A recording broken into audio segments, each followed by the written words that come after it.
If you're an Amazon seller and wondering, do I need general liability and product liability insurance?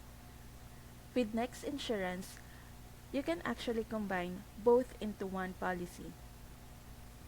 Here's how it works and how to set it up. General liability covers injuries or property damage that happen because of your business operations.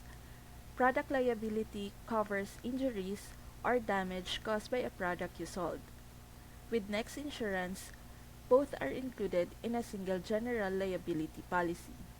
When you go to get a quote with Next, use the link below. Choose your business type, like online retail.